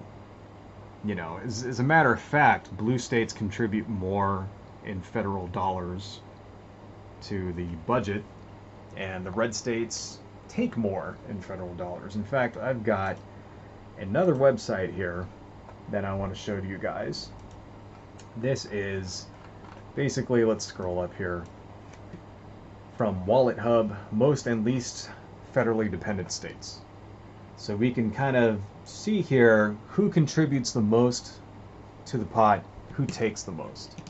So let's see, main findings. These are the top 5 states, right? Federally dependent states. So what do you mean when they say federally dependent? That means they take more money from the federal government than they pay out in taxes. And if you'll notice, the first 5 are all red states. New Mexico, Kentucky, Mississippi, West Virginia, Montana. All red states. The next 5 are all things, right? Florida, blah, blah, blah, blah, blah. California is number 41 on that list. 41 other states take more federal dollars than they give, than California does. Okay. You know, let's see here. Lowest amount of grants received and federal taxes paid. So this is basically how much grants they get compared to their taxes. Hey, look, all of these are blue states. Nebraska, New Jersey, Minnesota, Delaware, Illinois, all of them. Right. Actually, wait, I think Nebraska is a red state. So, okay, 4 of the 5. All right. And then highest amount of grants received in federal taxes. All of these guys are red states, right? Highest amount of federal contracts received. All of these, I think Maryland sometimes turns blue, but the rest of these all red. So basically, you know, a pattern starts to emerge here, you know. And if you look at the pattern, here it is. This is the pattern, right? So basically, see these guys here that are light blue, right? Right. See this? It seems to be this pattern of, hey, look at that, this area over here, and then these guys over here. Basically, all of the red states that the majority of people they live in rural areas, you know, they get more federal. So what is this? What is this saying? This is basically saying people that live in the big cities, in California, in New York, in Florida, in, you know, Washington and Texas. These are the coastal areas. The coastal areas where people actually live are funding the interior flyover states, right? And why is that? You know, is that because the blue states are more successful? You know, is it because what? Is it because people in red states are losers? Is that what it is? Is it because what? You know, I think it has more to do with the fact that since more people live on the coasts and there are bigger cities there, they just make more money, right? But it just so happens that The more people live in your state, the more likely your state is to be run by Democrats, because more people means more diverse opinions, right? Means more minorities, means people are less likely to be afraid of other people because of the way they look, right? Less discrimination, stuff like that. You get a more egalitarian, lifestyle. People are used, when you live next to someone who's a different color than you, who's a different race than you, a different religion, when you live next to them and you get to see who they are, you tend to not be a bigot because you see that they're just real human beings. And that's usually how it works. And there is more of that in big cities than there are in small towns or in rural areas. And that's just, basically, that's the reason why, the states where all the people live, where all the money's at, tend to be more Democratic than Republican. That's the reason why. So really, if you look at the culture war that we've got, a lot of it is just straight up city versus country, urban versus rural. The values that people that have out in the country are a lot different than the ones that people who live in cities where there's other differing opinions and stuff like that. You know what I mean? And it's and it's becoming like, I think this is, it's the same kind of divide that we've always had, right? In the country, this is essentially, if you look at that map that I just showed you, the states that take versus the states that give, we're basically looking at the Union versus the fucking Confederacy, right?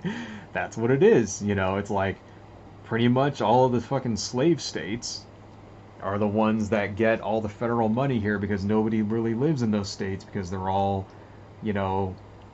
fucking mostly like farmland and shit like that, with not so many big cities, versus now, like, all the northern states where the industry at, that's where all the people go and settle.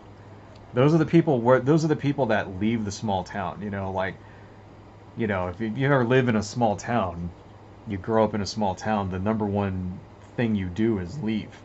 Right? That's where do you think people go when they leave small towns? They go to the big city. Well, where are the big cities at? They're in fucking Democratic states, because that's just where people fucking live. And it's like, it's become this sort of like, on the right wing, it's become this meme that, oh, these places are, it's, in real life, it's complete bullshit. In real life, the places where people aren't making money, those are red states, right? The poor places, people where if you're poor, there's no social services to fucking help you. Where you have things like the opioid crisis. That shit is happening in red states, right? Now we're actually seeing, COVID-19 starting to take off in places down in the South, places like Louisiana and Alabama and Florida and shit. These places that at the beginning of the pandemic were like, hey, we're managing to avoid it so we don't have to lock down and blah, blah, blah, blah, blah. And this is it's just because of the fucking blue states are run bad. They don't know what they're doing, and it's like, yeah, okay, now it's 6 months later, and the red states are now the fucking hot spots of the pandemic. Right? And now you're starting to see places like in New York where infections have tapered off and are actually way lower than they were at the beginning, and versus like, say, Florida or Tennessee or something where infections are spiking every day. Speaking of that, because we can't go through a live stream without talking about the pandemic, it's not over with. COVID-19 is not over with. It's still going, okay?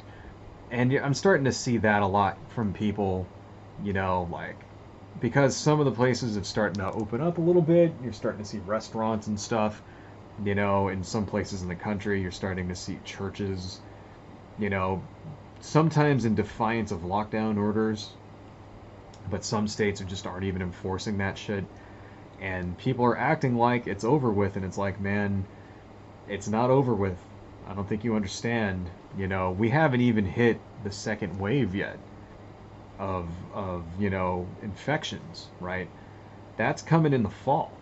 It's gonna get worse. See, it seems like we're in the second wave now because like there was a spike. You know, it started to go down and then it spiked and then it started to go down a little more, right? Damn, what's up with my finger? Holy shit. It's not supposed to look like that. Anyway, right? But we didn't really, we didn't actually hit the second wave yet. The second wave is still coming, and it's gonna be pretty fucking bad. So if you're out there, and you're in situations where you have to be around people because of your job or something, wear a mask. Wear a mask, socially distance. Your life may fucking depend on it. Anyway, folks, let's see. It's about 2 hours. This is what we got so far. Let me look at some of the comments here. It looks like you were the only guy to actually comment. So, you get to have me read your comments today. Alright, what do we got? Throw a rotten egg in their truck, that'll learn them. Yeah, okay. Too many on the left think the right still cares about being called out as hypocrite or liar, etc. The right is admitting who they are. Moralisms and contradictions don't matter to them. Yeah, that's true. That's true. And, the thing is, I think as a whole, the right wing in this country has just gotten a lot more radicalized. Because back in the day, stuff that Trump does now would have sunk a Republican president. I used Katrina as an example. But if, let's say George W. Bush or Papa Bush or even Ronald Reagan, were to say half of the shit Donald Trump says, it would have destroyed their careers. Imagine if Ronald Reagan got caught in a tape saying, snatch him by the pussy. Right? Imagine that. Imagine if Papa Bush, George W. Bush the first, had an affair with a, porn star, and then had his personal lawyer, right, pay the porn star off, and then, or another one, because that was Stormy Daniels wasn't the only one. There was like another one, like a story that, basically the National Enquirer bought the story and then killed it. I can't remember the woman's name, but it's like, yeah, there was like more than one porn star, right? Like, imagine, yeah, Ronald Reagan got busted doing that, cheating on Nancy. He would have been out of there. He would have resigned in shame. Okay, stuff like that. Imagine that if George W. Bush or Richard Nixon even got, said something, called American POWs and soldiers who died in wars, called them losers. I mean, come on. There's a story that Donald Trump was standing there with what was this guy's name? His former chief of staff, John Kelly. This is going around in the news. Apparently this is true, right? This is what John Kelly is saying, that they were at his son's grave. John Kelly's son went to Iraq and Afghanistan and was killed. And apparently they were standing outside of his son's grave, and Donald Trump said to him, I don't get it, when they were talking about soldiers, said to him, I don't get it, what's in it for the soldier, right? Because it basically demonstrating that he doesn't think that people who go into the military are smart. He thinks they're stupid. He thinks people that go into the military are dumb, because he doesn't understand the idea of duty, right? Duty to one's country. He doesn't get that. You know what I mean? He basically just looks at life in, the only way he looks at life is, what can I get for what I'm doing? What do I get out of this? What's in it for me? He doesn't understand why somebody wouldn't want to go serve their country, right? You know, imagine that shit. Imagine you're there in front of your son's grave who was killed serving his country, and your boss says that to you. I mean, I don't understand. And this is why I call, this is why I call Republicans cowards. I would have quit right there if I was John Kelly. I would have said, I don't give a fuck. Donald Trump, I don't care who you are. You're lucky I don't fucking punch you in the mouth right here. When he was on that debate stage during the Republican debates and he badmouthed, John McCain, and nobody said shit, they just all came out like a bunch of fucking cowards. And that's what they are. And you're absolutely right. When you say that, when you say, onward, when you say that, yeah, they don't care, they don't care, the contradictions don't matter, the moralisms don't matter. You're absolutely right. They're a bunch of fucking cowards. That's why. And it's like, it's almost, it's like they never cared. It's like it's always just been lip service just to get votes. And so I guess that's one positive thing that Donald Trump has done for us, is exposed the Republican Party for the fucking cowards that they are. Right? I don't know. What else we got? People talk about blue states. Oh, wait. Number one rule of American politics: if it's good for the rich, it will get done. Otherwise, probably not. Yeah, unfortunately, that's the truth. Basically, that's what our system is set up for. And you don't want to believe it, but it's true. The system is set up to protect property. Why? Why is that? Because the rich people have more influence on the system. That's why. So I don't necessarily agree. Like, a lot of people on the left would blame capitalism for things we're seeing now. They would blame, like it's a thing that people on the left say that, oh, well, the police just protect property, they don't protect people. And it's kind of true. Right? And then they would say, well, why is that? Why is that true? Because of the capitalistic system we live in. Myself, I don't blame capitalism for that. I blame the people in power for that. Right? Conceivably, you should be able to set up a system that protects everybody. And you do see it in other countries where things are more equal. Great Britain, for example, doesn't have police murdering black people, to the extent that we have. Even Canada doesn't, although there is some discrimination in Canada too. I'm not saying any country is free of discrimination, right? But if you just look at the results, like, for example, Great Britain, something like, there were something like 42 people murdered, police killed something like 42 people, like, in an entire year. Right? Whereas in the United States, it's like hundreds. Right? I mean, or Japan, for example, something like 3 people were killed in Japan, like, from guns in general, just shot to death by a gun, like, in 2018. It was like less than 10. And this is including police shootings and everything. And cops in Japan are armed. So it's like, you would think they would have more instances of police shootings. And the police shootings in Japan is very, very low. It's like, well, why? Why? It's because the system they have is more equal. Because they have better leadership than we do.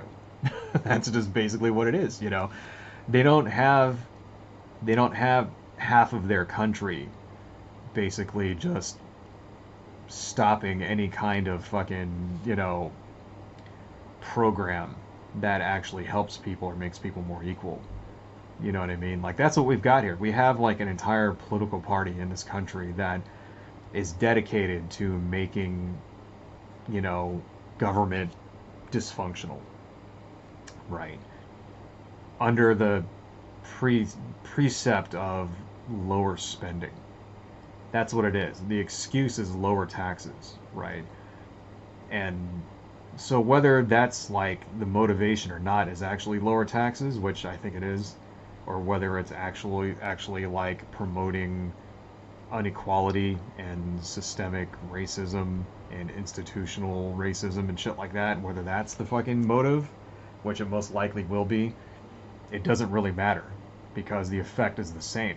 We have an entire, the entire political party, the entire half of the country that supports them as well, that's dedicated to making our government and our country as dysfunctional as possible.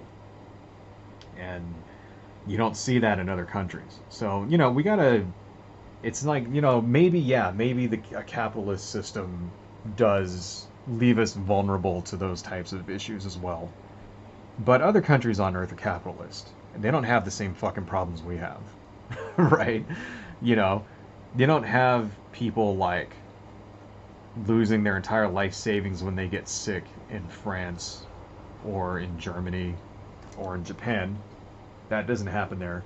You don't have thousands of people getting shot to death every year from guns in any of those countries. You don't have that. They don't have even close to the same number of homeless people in Japan or Germany or England. I mean, there's homeless people, but like there's 60,000 homeless people in Los Angeles alone. How many homeless people are in Tokyo? I can guarantee you it's not 60,000. Right? I mean, so how come they're able to better address, and I'm not saying that any of these countries have solved these problems, maybe there might be some smaller countries in Northern Europe where, like, these problems are pretty much non-existent. But, and we're a large country and we have a lot of people, and with more people comes more problems. So I'm not trying to say that any of these other countries have solved any of these issues, because I'm sure they exist in all these countries as well. They seem to be handling them way better than we are. How come they can do it and we can't? Right? How come they're able to address these things and they're able to address global climate change? Right now in Germany, half of their fucking energy comes from renewables. Right? 50%. Why do you think there's wildfires in California every fucking year?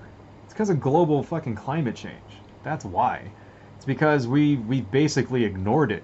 We're not even trying to get ourselves off of oil, to stop putting fucking hydrocarbons into the atmosphere.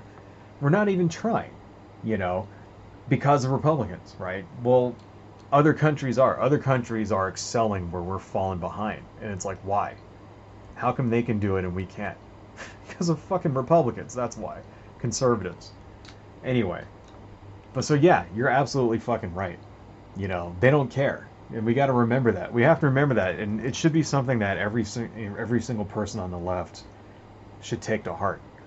And you should always remember when you're debating these people, when you vote, when you're talking to them, when you're listening, when you're reading anything that comes out of conservative media, is that they're disingenuous actors on the right they don't give a shit, and they're only expressing these platitudes because it helps them politically. You got to remember that. Anyway, it has been 2 hours. I think, well, it says we did have a number of viewers, so not as many as last week, but that's okay. Let's look at what we got. We got a kind of a sort of forest sort of thing. I just started doodling and it kind of turned into this. Yeah, her head's a little big, but hobbits have big heads, so we'll just make her like a halfling sort of person. And then we got a goblin over there. And I don't know, maybe we'll color this, or maybe we'll just start another one next week. But, I think it turned out okay. I'm probably going to ink a little more around here and stuff like that. And maybe I'll actually take this one and do it, with colored pencils or watercolors or markers or something. Traditional media, because I haven't actually done anything in traditional media in a long time. Everything that I've done recently has been Photoshop when it comes to coloring shit. So maybe that'll be fun. And because I seriously have not done anything in traditional media in literally a decade, so it could look really horrible and amateurish, but who knows. Maybe we'll continue with that. So yeah, let me go ahead and I think we're gonna end this, but let me go through and once again give you my ending speech before we leave. Onward, thank you for joining. I really appreciate it. So let's see here. Let me go to let me open up all my stuff and give you my ending speech before we leave here. So, got my Patreon page. Okay, thank you so much. Go. And then I'll get my Etsy store. And then I'll go to my webcomic. And then my DeviantArt site. And then I'll go to my other channel that you guys should watch. And then also Instagram. Okay.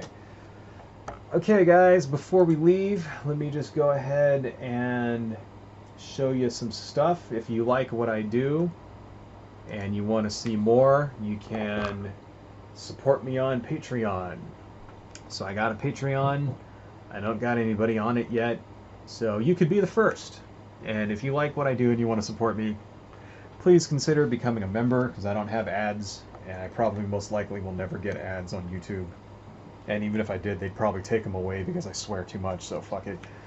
So yeah, you could be a $1 a month guy, and I'll give you a shout out and early access to videos. And if you do a $10 a month thing, I will make a video on the subject of your choice, and I'll draw a black and white piece for you. So, and if you do a $20 a month thing, I will give you a free choice of item from my Etsy store and everything else in the previous tiers. So, what is my Etsy store? Well, this is my Etsy store here. I sell prints like this. So this is one that we just did over the last couple of live streams. Was this Plague Demon guy. And just to kind of show you once again, in case you weren't here for the beginning of the stream, this is what it looks like. Here's that actual scroll there.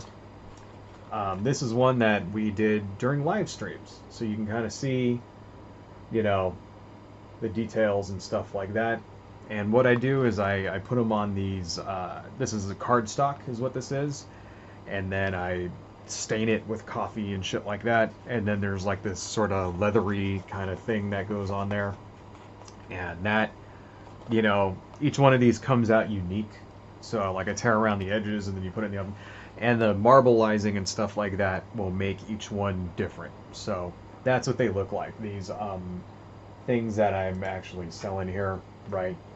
And if you want this one, I've got a coupon for you guys.